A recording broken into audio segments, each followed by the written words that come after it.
Hola, ¿qué tal? Les doy la bienvenida a los cursos de gestión de inventarios. Hoy lo que les traigo es cómo segmentar los productos por importancia, ¿sí? Cómo realizar un análisis ABC. Primero que nada, marco filosófico. Ya decía Woody Allen que la clave del fracaso es tratar de complacer a todo el mundo. Muchos pueden llevarlo en plano espiritual, muchos pueden llevarlo en plano social, ¿sí? Pero hoy lo que nos compete son decisiones estratégicas, empresariales y lo mismo vamos a hacer, ¿sí? En primer lugar, debemos entender cuál es el negocio de la organización. Esto no refiere al rubro en el que se encuentra. Se refiere al tipo de producto que ni siquiera se refiere al tipo de producto que se vende ni a la actividad que se realiza.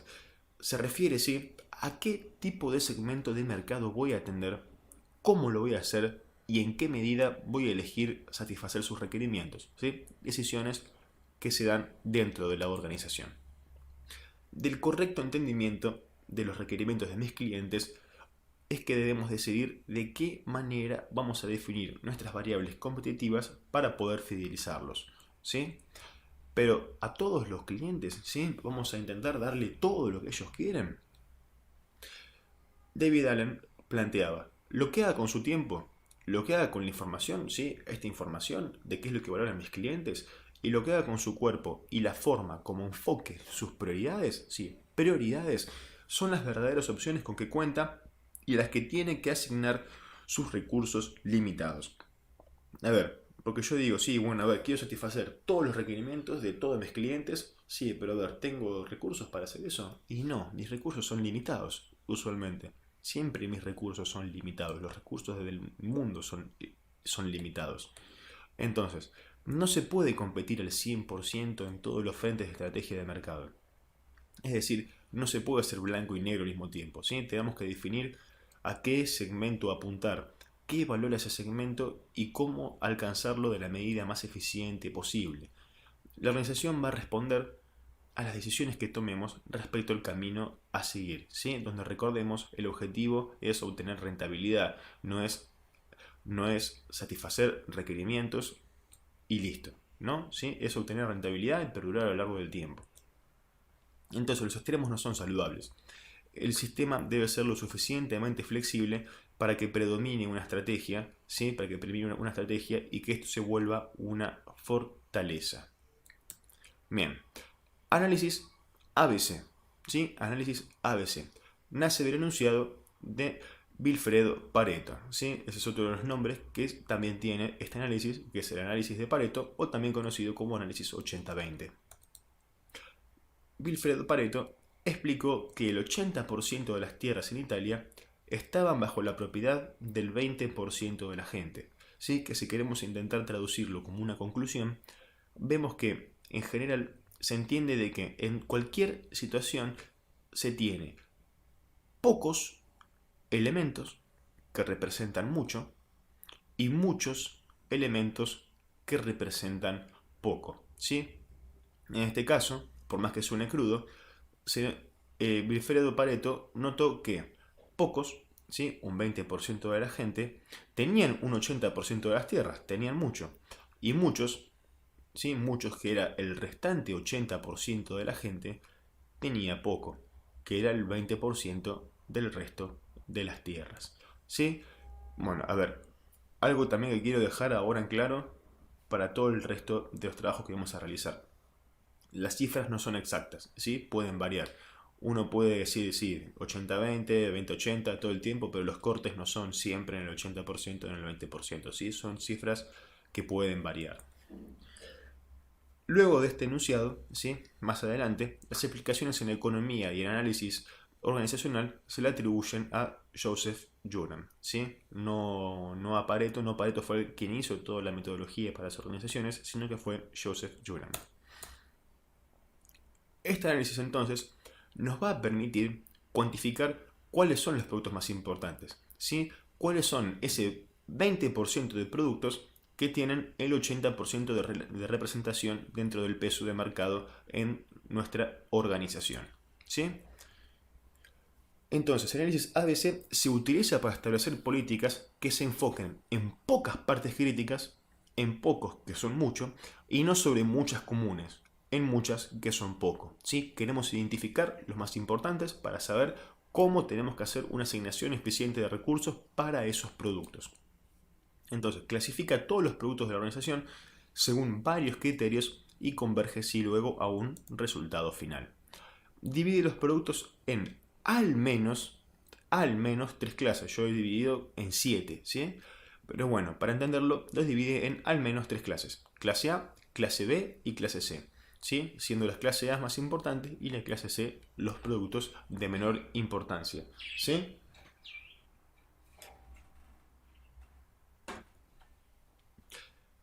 Las categorías pueden tomar diferentes nombres. Pueden llamarse clase super, clase media, pueden llamarse clase AAA, 50A, Mega S, ¿sí? Lo que sea. Pero lo importante es que estén separados por prioridad. Eso es el objetivo que estamos persiguiendo, separar clasificaciones de productos por prioridad. Para esto tenemos que evaluar todos nuestros productos, todos nuestros SKU, según diferentes criterios de trabajo, ¿sí? Esto nos va a permitir separar lo más importante de lo menos importantes, ¿sí? Podemos analizar uno o varios criterios, ¿sí? Pero siempre el resultado va a ser uno. Cuando trabajamos con varios criterios, luego tenemos que hacerlos converger, luego tenemos que cruzarlos a un solo resultado. Podemos evaluar dinero movilizado, ¿sí? Podemos evaluar volumen movilizado, que pueden ser, acá yo pongo volumen, pero en realidad apunto a una única unidad en común. Por ejemplo, kilogramos, litros, centímetros cúbicos, metros cúbicos, granulometría, ¿sí? Lo que sea. Incidencia en costos, ¿sí? ¿Cuánto costo nos representó cada uno de los productos? Cantidad de veces que se vendió o cantidad de veces que se usó, ¿sí? Un producto terminado, ¿cuántas veces estuvo involucrado en ventas? ¿Sí? No cuántas unidades se vendieron. ¿Cuántas veces estuvo involucrado ese producto en una venta? ¿Sí? Son dos cosas totalmente distintas. Luego, a ver, materia prima. ¿Cuántas veces se demandó esa materia prima? O sea, el equivalente para el producto terminado, pero para la materia prima. Y luego también la dificultad de adquirir podemos cuantificar. No es lo mismo un producto obtenerlo de una fábrica que está al lado nuestro que obtenerlo de otro país, ¿sí? Dijimos luego de que si se analizan varios criterios, se pueden luego cruzar para alcanzar un único resultado, ¿sí? Bien, aquí tenemos un ejemplo muy básico de cálculo. En donde en primer lugar, en la primera columna, encontramos enumerados los SKU, ¿sí? Seguido de eso, el dato que acompaña a cada SKU es el volumen anual que se moviliza en unidades, ¿sí? Por ejemplo, para el primer SKU se movieron 1000 unidades. Luego, el otro dato que se tiene para cada uno de estos es el costo unitario. Fíjense que cada uno está acompañado de su costo unitario.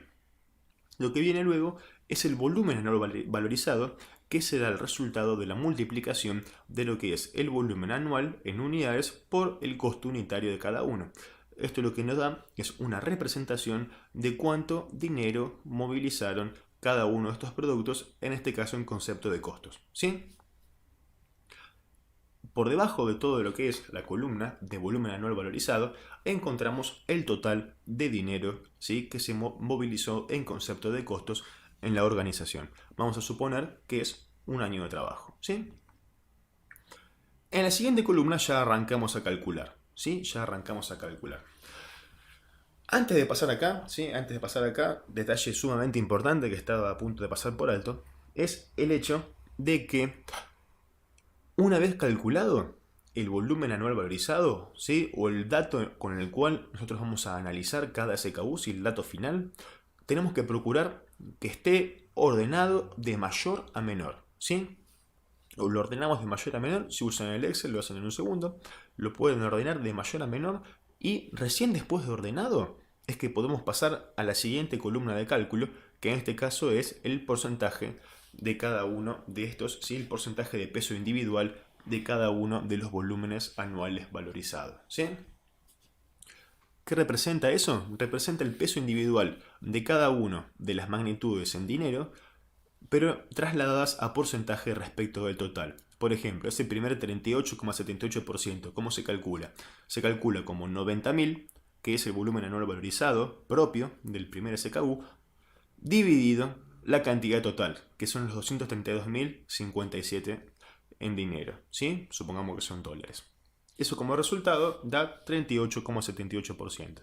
Hacemos lo mismo para el resto de los SKU y calculamos para cada uno entonces el porcentaje de incidencia individual en el total, ¿sí? Luego, en la siguiente columna, lo que vamos a hacer va a ser acumular los porcentajes individuales, ¿sí? Los porcentajes de peso individual hasta llegar al 100%, ¿sí? Entonces, el primero de todos va a quedar siempre igual,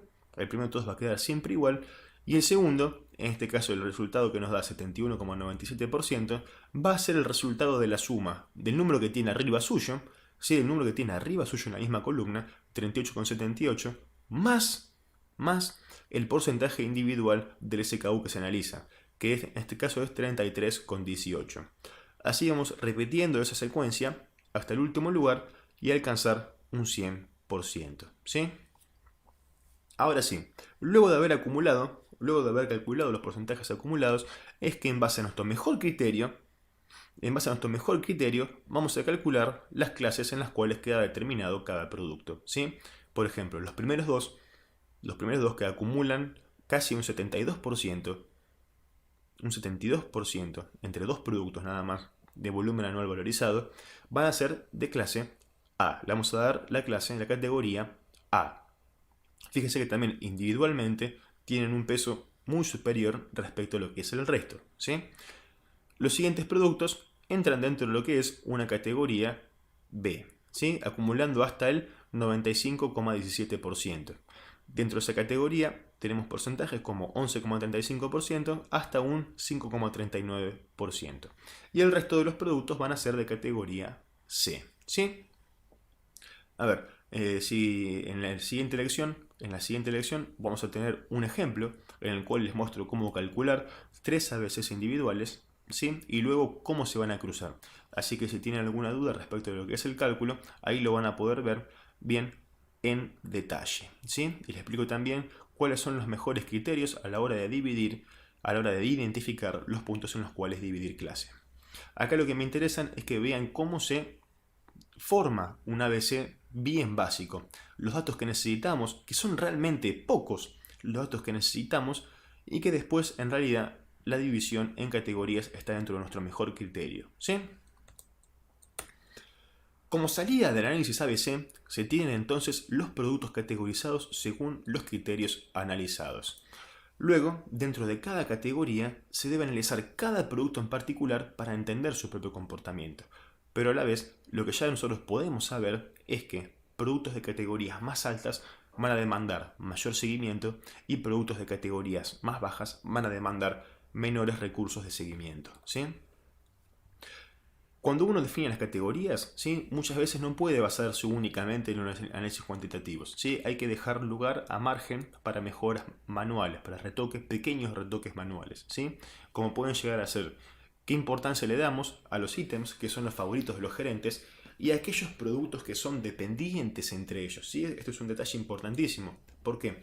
Porque aquellos productos complementarios de un producto A deberán ser tratados del mismo modo por más que no lo sean, ya que si no se encuentran disponibles, ese producto A no servirá de nada.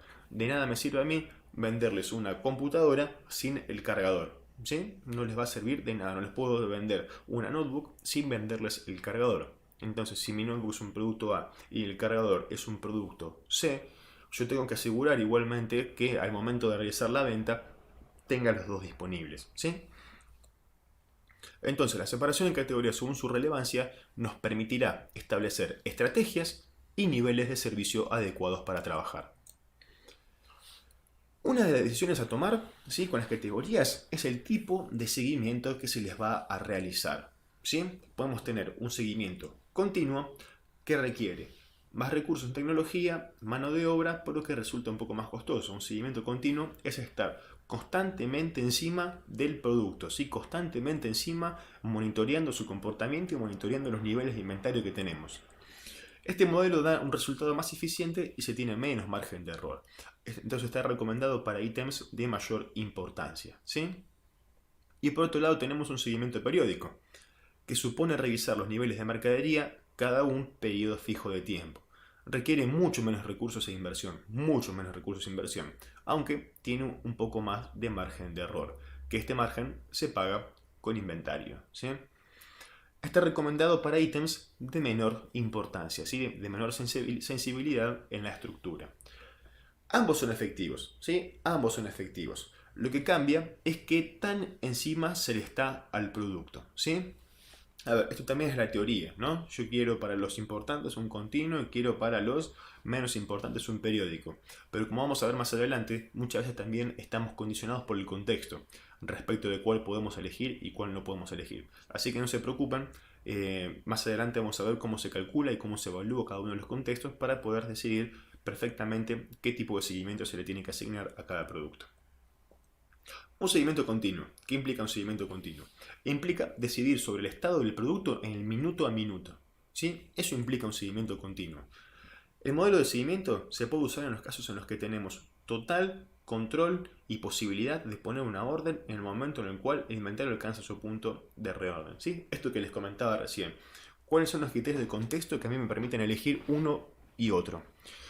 En un modelo de seguimiento continuo, tenemos que tener la posibilidad, sí o sí, tenemos que tener la posibilidad de colocar una orden, o en realidad de tomar una decisión sobre el inventario en el minuto a minuto, en el momento exacto en el cual se registra la activación de un disparador. ¿Sí? Eso es un requerimiento absoluto para poder mantener un sistema de seguimiento continuo. Entonces, esto implica, por ejemplo, que debemos tener la posibilidad de que la logística trabaje para nosotros en todo momento. ¿Sí? Imagínense de que el seguimiento continuo se da para trasladar material dentro de un punto de la cadena a otro interno, ¿sí? No en una compra, en un punto interno de la cadena, de un centro de almacenamiento, de un depósito, a un local comercial. Entonces, un seguimiento continuo implicaría de que cada cada producto que alcanza un punto de reabastecimiento, tienen que salir a despacharme algo. ¿Sí? Cuando se trabaja con un montón de productos, esto se vuelve completamente inviable, se vuelve muy complicado. Empieza a levantar los costos de una manera abismal. Entonces, como les decía recién, cada vez que un producto alcanza un punto de reorden, un flete tiene que ser despachado para satisfacer esta orden en el tiempo estipulado. Que para un producto puede resultar algo simple, pero como se tiene una gran cantidad de SKU, puede ser una tarea difícil y muy costosa, ya que una orden puede generarse en cualquier momento, ¿sí? Veamos cómo trabaja el seguimiento continuo. Tenemos todas estas unidades en inventario, se van consumiendo hasta alcanzar su punto de reorden, se coloca una orden de reposición que llegará luego de un determinado tiempo, en el cual también puede haber consumo, ¿sí?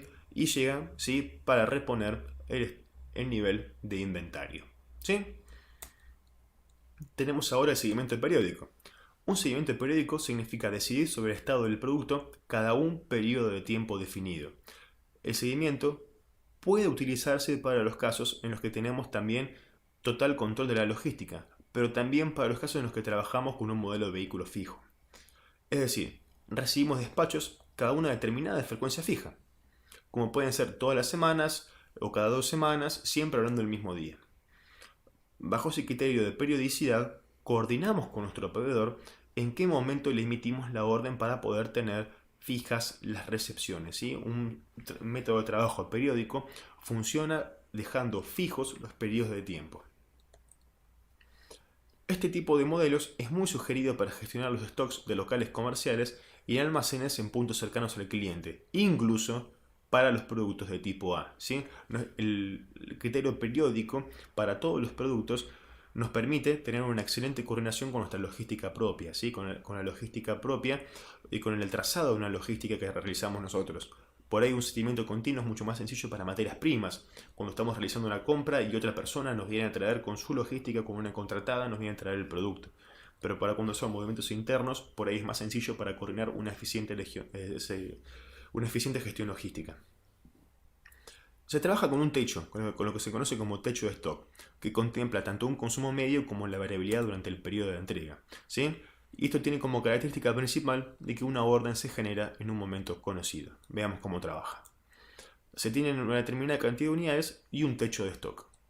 Durante un determinado tiempo, especificado por política, un tiempo S, se consume materiales y luego, determinado ese periodo de tiempo, se realiza una revisión. que dicen, me faltan 5 unidades para volver a alcanzar mi techo de stock. ¿Sí? Se coloca una orden de reposición por esa cantidad, se produce un consumo, mientras esperamos que llegue ese reabastecimiento, que luego va así volver a reponer nuestro estado de inventario. ¿Sí? Ahora sí, ¿cómo tratamos los resultados del ABC? ¿Cómo tratamos los resultados del ABC? Productos A son los productos de categoría más alta, son los más importantes para el resultado de la organización.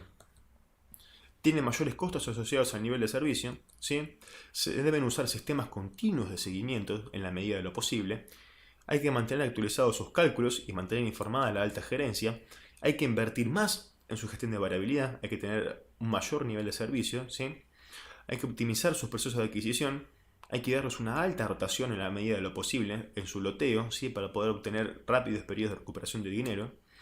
Deben estar al alcance rápido en almacenes, ¿sí? Deben estar siempre cerca de lo que es el despacho del camión para poder cargarlo y que se vaya rápido.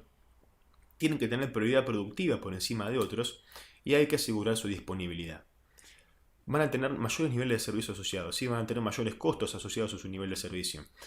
Y van a tener también asignadas nuestras estrategias más refinadas de control y seguimiento, ¿sí? Productos de tipo B. Son de menor importancia que los A, pero suelen ser más productos, ¿sí? Suelen ser más cantidad. Van a tener un nivel de gestión moderado. Un mix de revisión continua y periódica es lo más sano, según resulte más o menos caro. Un nivel de servicio asociado bueno, ¿sí? Porque sigue siendo un producto importante. No hace falta una actualización continua de sus estados, ¿sí? Se tiene que hacer una inversión moderada en su gestión de variabilidad. Se puede utilizar para controlarlos y para gestionarlos un buen sistema de gestión visual. No necesariamente tienen que ser sí o sí software y criterios de medición y control con sensores por todos lados. Su loteo y rotación en base a grupos, ¿sí? Se puede hacer en base a grupos, sin generar pérdidas de tiempo de trabajo o capacidad de respuesta. No tienen que sacarnos trabajo para poder asegurar la rotación de los productos A. Su nivel de rotación tiene que ser medios, ¿sí? porque sus volúmenes de venta son menores que el resto de los productos. Entonces se pueden cubrir por más tiempo. Y algunos productos se pueden estoquear para cubrir temporadas en caso de que estemos trabajando con demandas estacionales. También podemos estoquearnos tranquilamente para poder cubrir inflación. La mejor estrategia para el conjunto de productos B viene dado por un mix nivelado entre alta y baja rotación, ¿sí? Dependiendo de la importancia dentro de la categoría de cada uno de los productos. También incluso, si alguno es muy caro, se puede llegar a trabajar a pedido y no mantener un stock permanente, ¿sí? Luego, los productos C, que son los menos importantes, se debe buscar asegurar su existencia, ¿sí? Hay que asegurar que los tenemos sin que nos perjudiquen el laburo para los otros productos. Si tiene un grado bajo de control, unas revisiones periódicas está perfecto, un nivel de servicio asociado menor al resto, no hace falta una actualización continua de los datos, su inversión en stock, ¿sí? Hay que gestionar su variabilidad, ¿sí? Habría que trabajarlo siempre con gestión visual. Los artículos poco costosos, es preferible estoquearlos hasta donde se permita. Los artículos más costosos es preferible trabajarlos a pedido. No debe entorpecer el trabajo diario ni generar pérdidas de capacidad, ¿sí? Y por lo que son sus niveles de rotación, por lo que es su demanda real, no va a ser problema estoquear los productos menos costosos para grandes periodos, ya que representan muy poco dinero en sí, representan muy poco dinero. El dinero está en los productos A, no está en los productos C, ¿sí? Debemos asegurar la capacidad de producción y el tiempo de respuesta para los A y ciertos B. Recuerden de que no necesariamente tenemos que tener stock de todos los productos, algunos se pueden trabajar a pedido, ¿sí? Entonces, cerramos con decisiones. No hay estrategia ni planificación sin ABC, no hay. Debemos conocer la importancia de cada uno de nuestros productos para poder establecer estrategias acordes, ¿sí? En el análisis ABC debemos incluir todos los criterios que creamos necesarios para poder clasificar bien los productos, ¿sí? Es fundamental definir bien los criterios de lo que nosotros consideramos como importante para nuestro producto, ¿sí? Porque en base a eso después se van a hacer muchísimos trabajos más. Cada producto tendrá una estrategia asociada de seguimiento y nivel de servicio. Cada producto, cada SKU.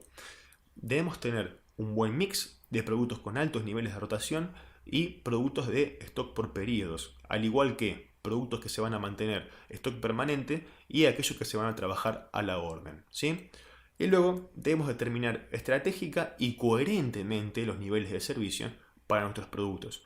Recordemos que el nivel de servicio no es ni estadísticamente alcanzable en un 100%, ¿sí? Entonces, lo importante es que como resultado es que cada producto tenga una estrategia asociada de seguimiento y nivel de servicio, ¿sí? Hasta aquí entonces con cómo segmentar los productos por importancia en esta primera lección. Recuerden que en una segunda vamos a analizar cómo se calcula cada uno de estos ABC y cómo se cruzan en el caso que vamos a analizar 3 ABCs distintos, ¿sí? Pero bueno, por ahora es un hasta luego.